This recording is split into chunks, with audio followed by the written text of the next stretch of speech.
हरे कृष्णा।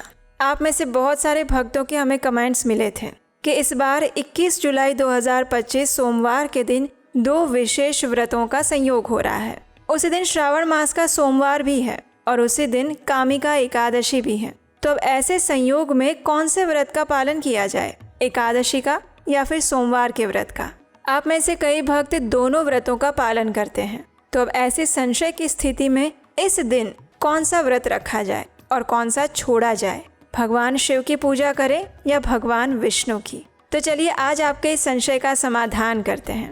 तो देखिए, अगर आप एकादशी व्रत रख रहे हैं और साथ ही श्रावण मास के सोमवार का भी व्रत रखना चाहते हैं तो आप इस दिन दोनों ही व्रत एक साथ रख सकते हैं। इस दिन आप प्रातः काल में भगवान शिव की भी पूजा कर सकते हैं, उनके जो भी विधि विधान और नियम है उनका पालन कर सकते हैं और उसके साथ साथ आप एकादशी का भी पालन उसके साथ ही कर सकते हैं। एकादशी के प्रातःकालीन नियमों को भी आप उसी दिन प्रातः काल में पूर्ण कर सकते हैं। तत्व के रूप में इन दोनों में कोई भेद नहीं है।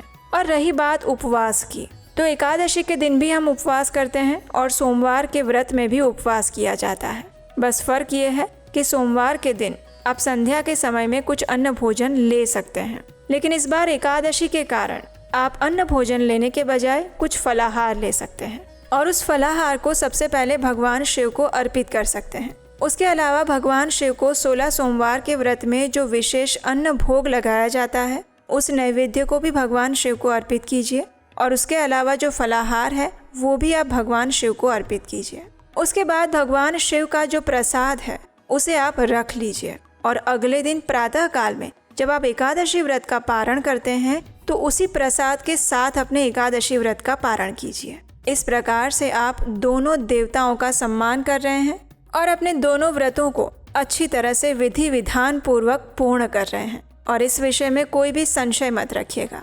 और इस प्रकार से आप आने वाले 21 जुलाई 2025 सोमवार के दिन एकादशी का व्रत भी रख सकते हैं और साथ ही श्रावण मास के सोमवार का भी पालन कर सकते हैं, क्योंकि हमारे अनेक शास्त्रों में और पुराणों में यही बताया गया है कि भगवान शिव और भगवान विष्णु इन दोनों में अंतर नहीं करना चाहिए। तो अगर आपकी इच्छा है तो आप कोई एक उपवास भी रख सकते हैं और अगर आप चाहते हैं तो आप दोनों उपवास भी रख सकते हैं। ये आपकी अपनी इच्छा और मान्यता है। पूरी कथा जानने के लिए नीचे दिए गए लिंक पर क्लिक करें।